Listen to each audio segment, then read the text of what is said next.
Hello, my name is Lyn Lawyer. I live in the Terrace, and today I'm going to read to you The Gift of the Magi, a Christmas story by O. Henry that was first published in 1905. $1.87. That was all. And 60 cents of it were in pennies. Pennies saved 1 and 2 at a time by bulldozing the grocer and the vegetable man and the butcher until one's cheeks burned with the silent imputation of parsimony that such close dealing implied.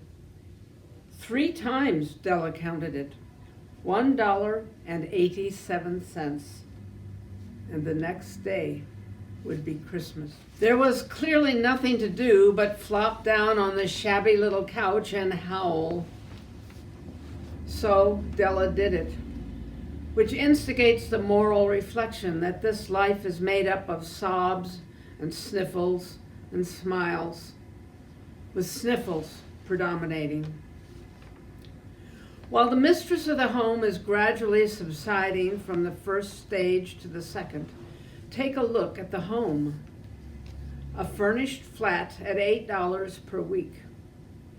It did not exactly beggar description, but it certainly had that word on the lookout for the mendicancy squad. In the vestibule below was a letterbox into which no letter would go, and an electric button from which no mortal finger could coax a ring. Also appertaining thereunto was a card bearing the name Mr. James Dillingham Young. The Dillingham had been flung to the breeze during a former period of prosperity when its possessor was being paid $30 per week. Now, when the income was shrunk to $20, though, they were thinking seriously of contracting to a modest and unassuming D. But whenever Mr. James Dillingham Young came home and reached his flat above, he was called Jim and greatly hugged by Mrs. James Dillingham Young, already introduced to you as Della, which is all very good. Della finished her cry and attended to her cheeks with the powder rag. She stood by the window and looked out dully at a gray cat walking on a gray fence within a gray backyard. Tomorrow would be Christmas Day, and she only had $1.87 with which to buy Jim a present. She had been saving every penny she could for months, with this result. $20 a week doesn't go far. Expenses had been greater than she had calculated. They always are. Only $1.87 to buy a present for Jim, her Jim. Many a happy hour she had spent planning for something nice for him. Something fine and rare and sterling, something just a little bit near to being worthy of the honor of being owned by him. There was a pier glass between the windows of the room. Perhaps you have seen a pier glass in an $8 flat. A very thin and very agile person may, by observing his reflection in a rapid sequence of longitudinal strips, obtain a fairly accurate conception of his looks. Della, being slender, had mastered the art. Suddenly she whirled from the window and stood before the glass. Her eyes were shining brilliantly, but her face had lost its color within 20 seconds. Rapidly she pulled down her hair and let it fall to its full length. Now there were 2 possessions of Jim's Dillingham Young's in which they both took a mighty pride. One was Jim's gold watch that had been his father's and his grandfather's. The other was Della's hair. Had the Queen of Sheba lived on the flat across the air shaft, Della would have let her hair hang out the window some dry day to dry just to depreciate Her Majesty's jewels and gifts. Had King Solomon been the janitor with all his treasures piled up in the basement, Jim would have pulled out his watch every time he passed, just to see him pluck at his beard from envy. So now Della's beautiful hair fell about her, rippling and shining like a cascade of brown waters. It reached below her knees and made itself almost a garment for her. And then she did it up again nervously and quickly. Once she faltered for a minute and stood still while a tear or two splashed on the worn red carpet. On went her old brown jacket, on went her old brown hat. With a whirl of skirts and the brilliant sparkle still in her eyes, she fluttered out the door and down the stairs to the street. Where she stopped, the sign read, Madame Sofronie, hair goods of all kinds. One flight up, Della ran and collected herself, panting. Madame, large, too white, chilly, hardly looked the Sofronie. Will you buy my hair? Asked Della. I buy hair, said Madame. Take your hat off, and let's have a sight at the looks of it. Down rippled the brown cascade. $20, said Madame, lifting the mass with a practiced hand. Give it to me quick, said Della. Oh, and the next 2 hours tripped by on rosy wings. Forget the hashed metaphor. She was ransacking the stores for Jim's present. She found it at last.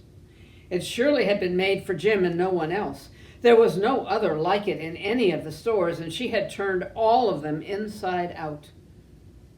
It was a platinum fob chain, simple and chaste in design, properly proclaiming its value by substance alone and not by meticulous ornamentation. As all good things should do, it was even worthy of the watch. As soon as she saw it, she knew it must be Jim's. It was like him, quietness and value. The description applied to both. $20 then they took from her for it, and she hurried home with the 87 cents. With that chain on his watch, Jim might properly anxious about the time in any company. Grand as the watch was, he sometimes looked at it on the sly on account of the old leather strap that he used in place of a chain. When Della reached home, her intoxication gave way to a little to prudence and reason. She got out her curling irons and lighted the gas and went to work repairing the ravages made by generosity added to love, which is always a tremendous task, dear friends, a mammoth task. Within 40 minutes, her head was covered with tiny, close-lined curls that made her look wonderfully like a truant schoolboy. She looked at her reflection in the mirror long, carefully, and critically. If Jim doesn't kill me, she said to herself, before he takes a second look at me, he'll say I look like a Coney Island chorus girl. But what could I do? Oh, what could I do with $1.87? At 7 o'clock, the coffee was made and the frying pan was on the back of the stove, hot and ready to cook the chops. Jim was never late. Della doubled the fob chain in her hand and sat on the corner of the table near the door that he always entered. Then she heard his steps on the stair away down on the first flight, and she turned white for just a moment. She had a habit of saying a little silent prayer about the simplest everyday things, and now she whispered, "Please, God, make him think I'm still pretty." The door opened and Jim stepped in and closed it. He looked thin and very serious. Poor fellow, he was only 22, and to be burdened with a family. He needed a new overcoat, and he was without gloves. Jim stopped inside the door, as immovable as a setter at the scent of a quail. His eyes were fixed upon Della, and there was an expression in them that she could not read, and it terrified her. It was not anger, nor surprise, nor disapproval, nor horror, nor any of the sentiments she had been prepared for. He simply stared at her fixedly with that peculiar expression on his face.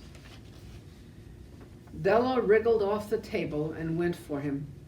"Jim, darling," she cried, "don't look at me that way.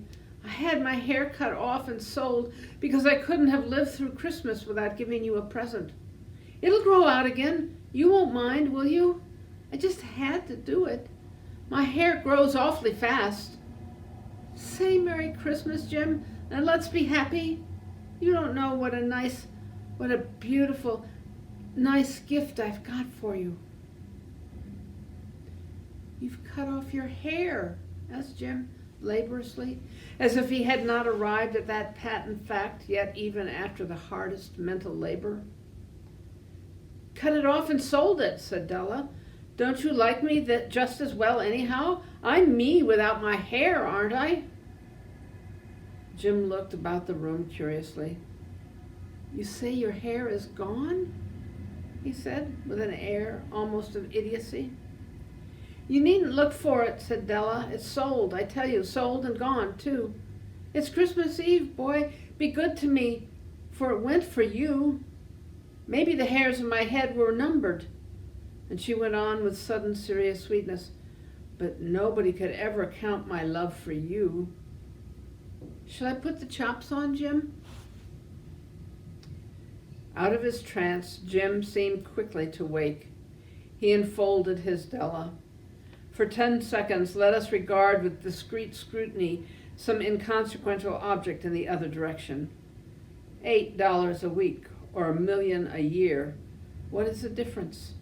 A mathematician or wit would give you the wrong answer. The Magi brought valuable gifts, but that was not among them.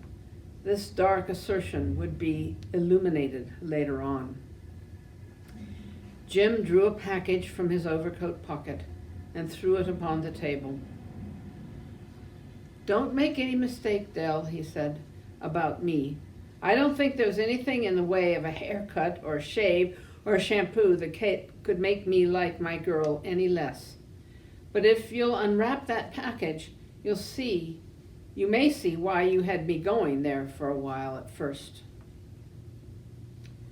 White fingers and nimble tore at the string and paper, and then an ecstatic scream of joy, and then, alas, a quick feminine change to hysterical tears and wails, necessitating the immediate employment of all the comforting powers of the lord of the flat. For there lay the combs. The set of combs, side and back, that Della had worshipped long in a Broadway window. Beautiful combs, pure tortoiseshell with jeweled rims, just the shade to wear in the beautiful vanished hair. They were expensive combs, she knew, and her heart had simply craved and yearned over them without the least hope of possession. And now they were hers. But the tresses that should have adorned the covered adornments were gone. But she hugged them to her bosom, and at length she was able to look up with dim eyes and smile and say, "My hair grows fast, Jim." And then Della leapt up like a little singed cat and cried, "Oh, oh!" Jim had not yet seen his beautiful present. She held it out to him eagerly upon her open palm. The dull, precious metal seemed to flash with the reflection of her bright and ardent spirit. "Isn't it dandy, Jim? I hunted all over town to find it. You'll have to look at the time 100 times a day now. Give me your watch. I want to see how it looks on it." Instead of obeying, Jim tumbled down on the couch and put his hands under the back of his head and smiled. "Dell," said he, "let us put our Christmas presents away and keep 'em a while. They're too nice to use just at present. I sold the watch to get the money to buy your combs. And now suppose you put the chops on. The Magi, as you know, were wise men, wonderfully wise men, who brought gifts to the babe in the manger. They invented the art of giving Christmas presents. Being wise, their gifts were no doubt wise ones, possibly bearing the privilege of exchange in case of duplication. And here I have lamely related to you the uneventful chronicle of two foolish children in a flat who most unwisely sacrificed for each other the greatest treasures of their house. But in a last word to the wise of these days, let it be said that of all who give gifts, these two were the wisest. Of all who give and receive gifts, such as they are wisest. Everywhere they are wisest. They are the Magi.